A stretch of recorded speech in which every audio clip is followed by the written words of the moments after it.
હવે આપણે જોઈએ તો આ જે હિબ્રુઓને પત્ર છે એના 5મા અધ્યાયમાં પ્રભુ ઈસુ ખ્રિસ્ત આપણા સર્વોચ્ચ મહાન યજ્ઞકાર છે એ વિષય આગળ લંબાવવામાં આવ્યો છે. તમે વાંચ્યું હોય તો તમને એ ખ્યાલ આવ્યો જ હશે.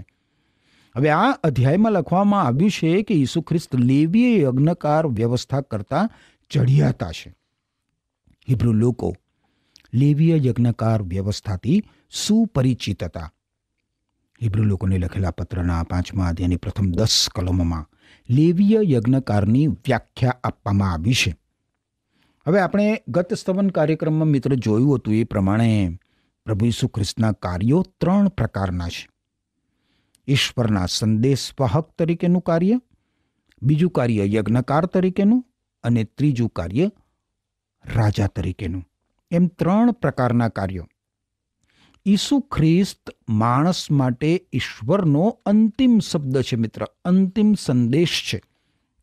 ઈશ્વરે મનુષ્યને જે કાંઈ કહેવાનું છે ને એ બધું જ ઈશ્વરે પ્રભુ ઈસુ ખ્રિસ્ત દ્વારા કહી દીધું છે. ઈશ્વરના સંદેશવાહક તરીકે પ્રભુ ઈસુ ખ્રિસ્ત 2000 વર્ષો અગાઉ બોલ્યા હતા. અત્યારે પ્રભુ ઈસુ ખ્રિસ્ત ઈશ્વરનો શબ્દ છે, ઈશ્વરની વાણી છે. અને ઈસુ ખ્રિસ્ત વર્તમાન સમયમાં યજ્ઞકાર છે, મધ્યસ્થ છે. એક દિવસ આ પ્રભુ ઈસુ ખ્રિસ્ત પૃથ્વી ઉપર રાજા તરીકે આવનાર છે. અત્યારે તો પ્રભુ ઈસુ ખ્રિસ્ત આપણા મહાન પ્રમુખ યજ્ઞકાર છે. આપણે મિત્ર પ્રભુ ઈસુ ખ્રિસ્ત પાસે જઈ શકીએ છીએ. આપણને એની પૂરેપૂરી છૂટ મળી છે. બાઇબલમાં તમે જુઓ તો જૂના કરારના સમયમાં જે રીતે હારૂન પ્રમુખ યાજક હતો એ રીતે ઈસુ ખ્રિસ્ત અત્યારે આપણા મહાન સર્વોચ્ચ પ્રમુખ યજ્ઞકાર છે. ઈસુ ખ્રિસ્ત પર વિશ્વાસ કરનાર દરેક વિશ્વાસી પણ મિત્ર યજ્ઞકાર છે. આ યજ્ઞકાર છે. જે રીતે લેવીય કુળના લોકો યજ્ઞકારો હતા એ જ રીતે આપણે મિત્ર ઈશ્વરને કંઈ જીવંત બલિદાનો અર્પણ કરવાના નથી હોતા. પ્રાણીઓના, જીવંત પ્રાણીઓના, પણ આપણે ઈશ્વરને આપણા શરીરોનું, આપણા મનોનું, આપણા વ્યક્તિત્વનું જીવંત બલિદાન અર્પણ કરી શકીએ છીએ. ઈશ્વરની પ્રશંસા સ્તુતિ એ પણ એક બલિદાન છે. શું આજે તમે મિત્ર ઈશ્વરની સ્તુતિ પ્રશંસા કરી ખરી? આજે આપણે ઈશ્વરને આપણી ચીજ વસ્તુઓ, આપણા નાણાં, આપણા હાથના ફળ, આપણી બુદ્ધિ અને આપણા મનના ફળ, આપણો સમય વગેરે ઘણું બધું અર્પણ કરી શકીએ છીએ. યજ્ઞકારો તરીકે આપણે ઈશ્વરને આ બધી બાબતોના સ્તુત્યાર્પણો અર્પણ કરી શકીએ છીએ. પ્રાર્થના એ યજ્ઞકારનું મુખ્ય કાર્ય છે, મધ્યસ્થીની પ્રાર્થના. અને એટલે મિત્ર આપણે યજ્ઞકાર તરીકે આત્માની સચ્ચાઈથી અને હૃદયથી ઈશ્વરની આરાધના ભક્તિ કરી શકીએ છીએ. આજે મોટાભાગના લોકો બાઇબલમાંના ઈશ્વરના જીવંત અને પવિત્ર વચનોને આધારિત ઈશ્વરની આરાધના ભક્તિ કરવાને બદલે પોતાની લાગણીઓ પર આધારિત હોય એવી આરાધના ભક્તિ કરે છે. પરંતુ તમે જુઓ પ્રભુ ઈસુ ખ્રિસ્તે શું કહ્યું છે? યોહાન અનુસાર શુભ સંદેશ બાઇબલમાં નવા કરારના વિભાગમાં 4 અધ્યાય 24મી કલમમાં કહ્યું છે કે ઈશ્વર તો આત્મ સ્વરૂપ છે. પ્રભુ ઈસુ ખ્રિસ્તે કહ્યું છે કે ઈશ્વર આત્મ સ્વરૂપ છે અને જે લોકો ઈશ્વરનું ભજન કરે તેમણે ઈશ્વરનું ભજન ખરા દિલથી અને સચ્ચાઈથી કરવું જોઈએ. હવે મિત્ર હિબ્રુ લોકોને લખેલા પત્રના 4 અધ્યાયની જે અંતિમ કલમ છે એ તરફ હું તમારું ધ્યાન દોરવા માગું છું. 16મી કલમ છે. ત્યાં લખ્યું છે કે આપણે હિંમતપૂર્વક ઈશ્વરના કૃપાસન પાસે દયા પામવાને તથા જરૂરને પ્રસંગે મદદ પ્રાપ્ત કરવાને આવીએ. એટલે તમને ને મને ઈશ્વરની દયાની અને ઈશ્વરની મદદની કેટલી બધી જરૂર પડે છે કે નથી પડતી?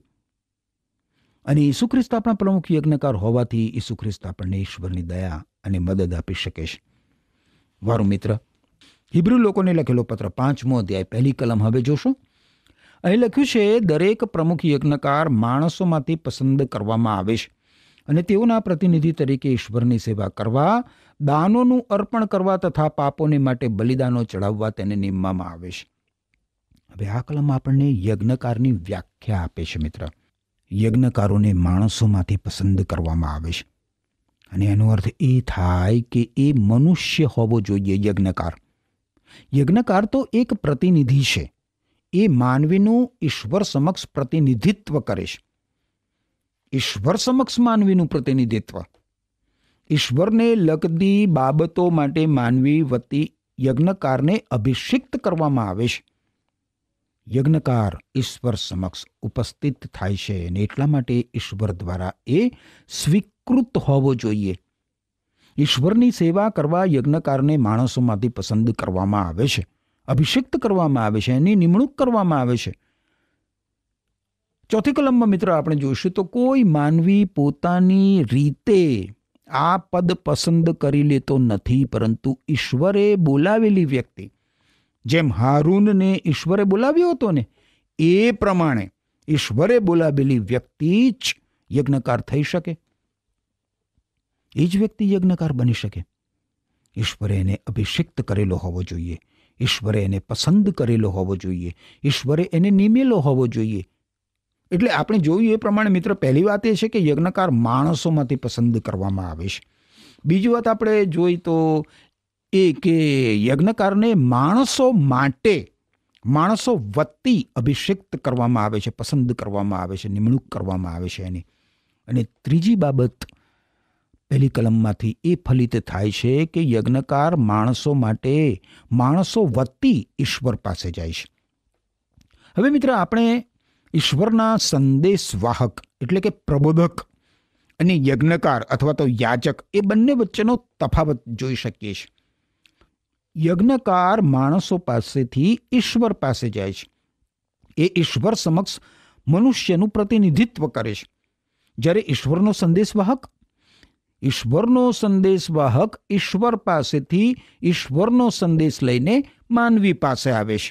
અને એટલે મિત્ર તમે જુઓ તો જૂના કરારના વિભાગમાં યાજકો અથવા તો યજ્ઞકારો માણસોને ઈશ્વરનો સંદેશો આપતા નહોતા. એ સેવા તો પ્રબોધકોની, ઈશ્વરના સંદેશવાહકોની હતી. યજ્ઞકાર અથવા તો યાજકનું સેવા કાર્ય માનવીનું ઈશ્વર સમક્ષ પ્રતિનિધિત્વ કરવાનું હતું.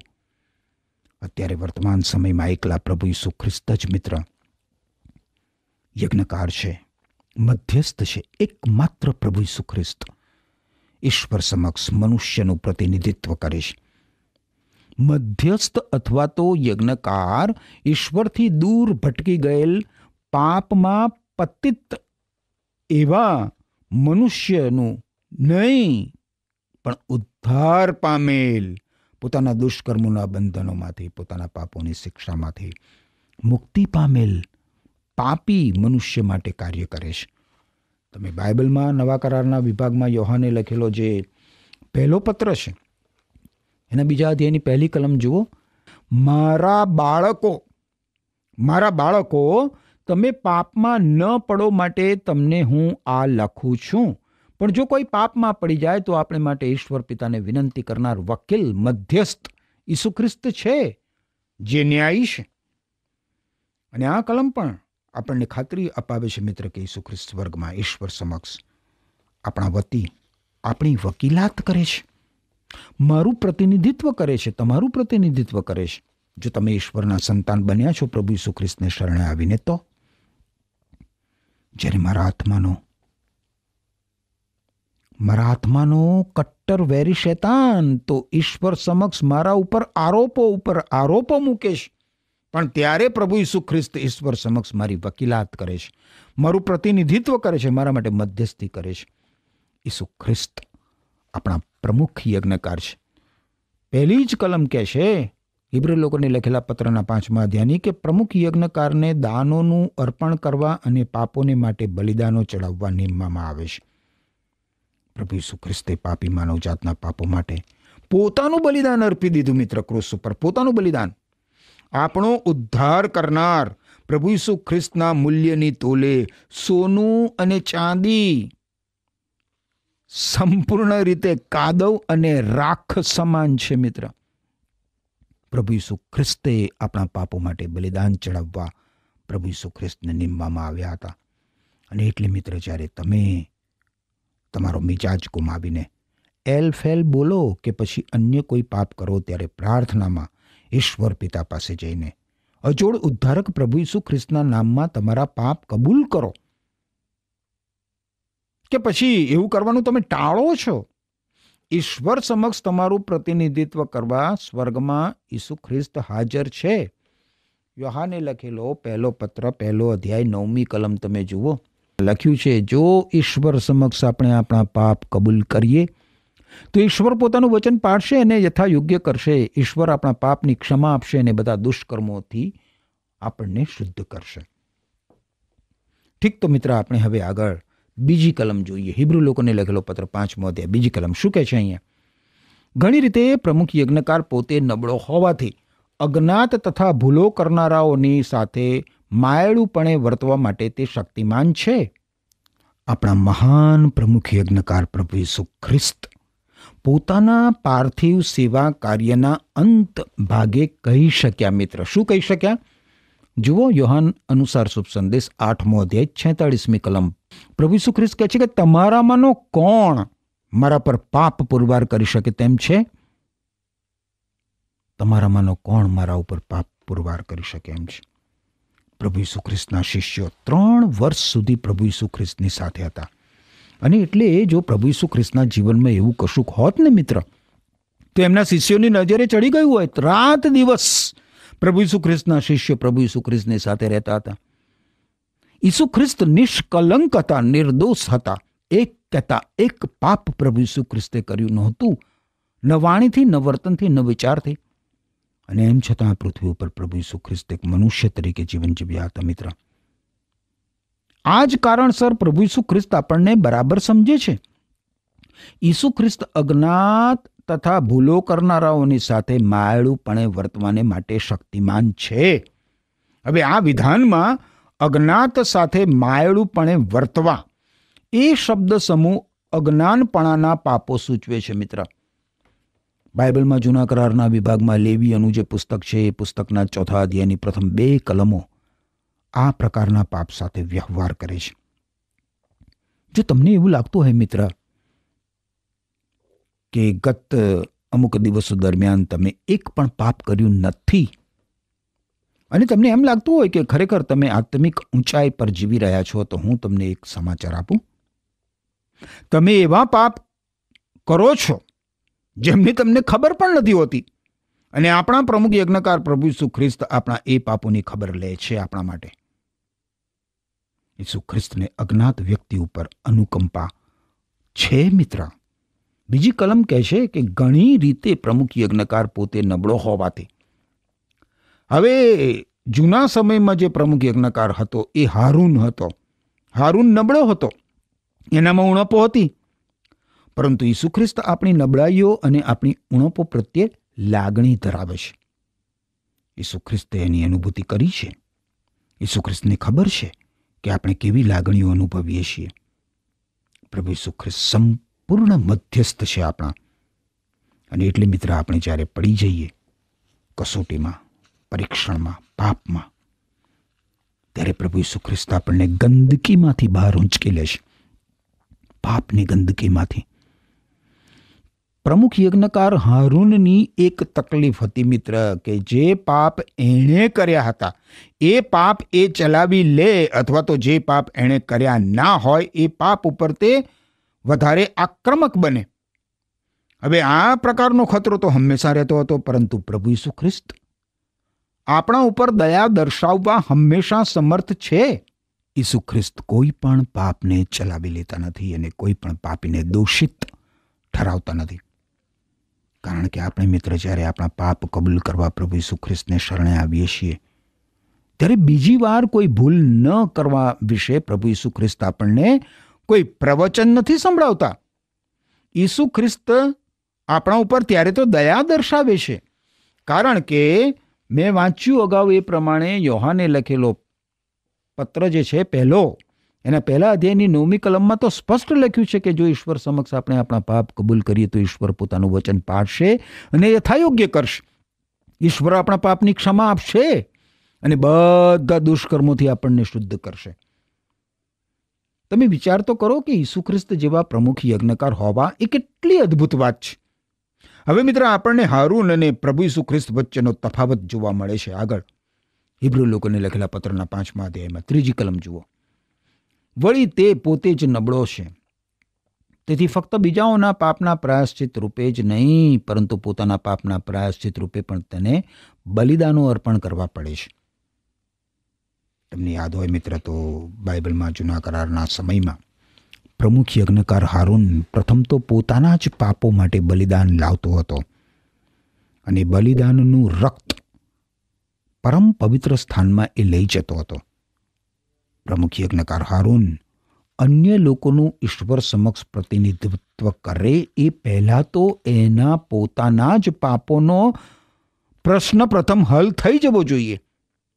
હવે પ્રભુ ઈસુ ખ્રિસ્તે હારૂનની જેમ કરવાની આવશ્યકતા નથી, કારણ કે પ્રભુ ઈસુ ખ્રિસ્તે પોતાના માટે બલિદાન અર્પણ કરવાની જરૂર નથી. પ્રભુ ઈસુ ખ્રિસ્તે પોતાનું બલિદાન તમારા અને મારા માટે, સમગ્ર માનવજાત માટે ક્રૂસ ઉપર અર્પણ કર્યું છે. ચોથી કલમ શું કહે છે જુઓ, કોઈ પણ વ્યક્તિ પ્રમુખ યજ્ઞકાર થવાનું માન પોતે જ પસંદ કરતી નથી, પરંતુ હારૂનની જેમ ફક્ત ઈશ્વરના આમંત્રણ અનુસાર જ માણસ પ્રમુખ યજ્ઞકાર બને છે. આપણે અગાઉ જોઈ ગયા મિત્ર, એ પ્રમાણે પ્રભુ ઈસુ ખ્રિસ્ત યજ્ઞકાર બની શક્યા કારણ કે ઈશ્વર દ્વારા એ સ્વીકૃત હતા. 5મી કલમ આગળ જુઓ શું કહે છે. હિબ્રુ લોકોને લખેલો પત્ર 4થો અધ્યાય 5મી કલમમાં કહે છે કે એ જ રીતે ઈસુ ખ્રિસ્તે પણ પ્રમુખ યજ્ઞકાર થવાનું માન પોતે જ લીધું ન હતું, પરંતુ ઈશ્વરે તેમને એ માન આપ્યું હતું અને તેમને કહ્યું, તું મારો પુત્ર છે, આજે હું તારો પિતા બન્યો છું. પ્રભુ ઈસુ ખ્રિસ્ત તેમના મૃત્યુ દ્વારા ઈશ્વરના એકના એક પુત્ર તરીકે ઓળખાયા મિત્ર. એમના જન્મ દ્વારા નહીં. પ્રભુ ઈસુ ખ્રિસ્ત સ્વર્ગે સ્વીધાવ્યા ત્યારબાદ યજ્ઞકાર તરીકેને એમના કાર્યોનો, મધ્યસ્થ તરીકેના એમના કાર્યોનો આરંભ થયો મિત્ર. 6ઠ્ઠી કલમ કહે છે, તેમણે બીજી જગાએ એમ પણ કહ્યું, તું મેલ્ખીસદેકના ધારા પ્રમાણે મારો સાર્વકાલિક યજ્ઞકાર છે. હવે પ્રભુ ઈસુ ખ્રિસ્તના યજ્ઞકાર પદને આપણી સમક્ષ રજૂ કરવા માટે હારૂનના યજ્ઞકાર પદની વ્યવસ્થા પૂરતી નહોતી. પ્રભુ ઈસુ ખ્રિસ્ત હારૂનના યજ્ઞકારપણાની પદ્ધતિ દ્વારા પ્રમુખ યજ્ઞકાર નથી બન્યા. ઈસુ ખ્રિસ્ત તો ઈશ્વરના પુત્ર છે, જ્યારે હારૂન તો ઈશ્વરનો એક સેવક છે. ઈસુ ખ્રિસ્ત વિશે 6ઠ્ઠી કલમ કહે છે કે તું મેલ્ખીસેદેકના ધારા પ્રમાણે મારો સાર્વકાલિક યજ્ઞકાર છે. હવે અહીં એ પ્રશ્ન ઊભો થાય છે કે આ મેલ્ખીસેદેક વળી કોણ છે? મેલ્ખીસેદેક વિશે મિત્ર એકમાત્ર ઐતિહાસિક નોંધ બાઇબલમાંના જૂના કરારના વિભાગમાં જે પ્રથમ પુસ્તક છે ને, ઉત્પત્તિનું પુસ્તક, એના 14મા અધ્યાયમાં કરવામાં આવી છે, જ્યાં મેલ્ખીસેદેકને પરાત પર ઈશ્વરનો યજ્ઞકાર તરીકે ઓળખવામાં આવ્યો છે. આ મેલ્ખીસેદેક ઇબ્રાહીમે જ્યારે રાજા કદોરલાઓમેર અને તેની સાથેના અન્ય રાજાઓ ઉપર વિજય મેળવ્યો ત્યારે તેને અભિનંદન આપવા માટે ગયો હતો. ઇબ્રાહીમે આ બધા રાજાઓ ઉપર વિજય પ્રાપ્ત કરીને સદોમ અને ગમોરાના બાનમાં કેદી તરીકે પકડાયેલા બધા જ ઇઝરાયેલી માણસોને એ છોડાવી લાવ્યો હતો. એણે પોતાના ભત્રીજા લોતને પણ એમના હાથમાંથી છોડાવ્યો હતો. અને આ ઉપરાંત બધા રાજાઓ એને લૂંટી લીધેલી બધી જ ચીજ વસ્તુઓ પણ એ પાછી લઈ આવ્યો હતો. સદોમ શહેરનો રાજા ઇબ્રાહીમને મળ્યો અને બધી લૂંટ તેની પાસે રાખી લેવાની ઇબ્રાહીમને સલાહ આપી, પરંતુ ઇબ્રાહીમે એ બધી લૂંટનો અસ્વીકાર કર્યો હતો. જો તમારી પાસે બાઇબલ હોય મિત્ર, તો મારી સાથે સાથે ઉત્પત્તિનું જે પુસ્તક છે ને, પ્રથમ પુસ્તક બાઇબલમાં, એના 14મા અધ્યાયની 18 થી 20 કલમો જુઓ. ત્યાં મેલ્ખીસેદેકનો ઉલ્લેખ કરવામાં આવ્યો છે. અહીં લખ્યું છે, અને શાલેમનો રાજા મલ્ખીસદેક રોટલી તથા દ્રાક્ષારસ લાવ્યો, અને તે પરાત પર દેવનો યાજક હતો. અને તેણે તેને આશીર્વાદ આપીને કહ્યું કે પરાત પર દેવ, જે આકાશ તથા પૃથ્વીનો ધણી, તેનાથી ઇબ્રામ આશીર્વાદિત થાવ. અને પરાત પર દેવ, જેણે તારા શત્રુઓને તારા હાથમાં સોંપ્યા છે, તેને ધન્ય હો. અને ઇબ્રાહીમે તે સર્વમાંથી 10મો ભાગ આપ્યો. અહીં કહેવામાં આવ્યું છે મિત્ર કે મેલ્ખીસેદેક એ શાલેમનો રાજા હતો. શાલેમ શબ્દનો અર્થ થાય શાંતિ. શાંતિ, શાલેમ એટલે શાંતિ. હવે આ શાલેમનો રાજા એટલે શાંતિનો રાજા. એ મેલ્ખીસેદેક ન્યાયપણાનો પણ રાજા હતો. આ મેલ્ખીસેદેક એકાએક બાઇબલના પૃષ્ઠ ઉપર દેખાય છે, અને એ જ રીતે અચાનક એ બાઇબલના પૃષ્ઠ ઉપરથી અદૃશ્ય થઈ જાય છે.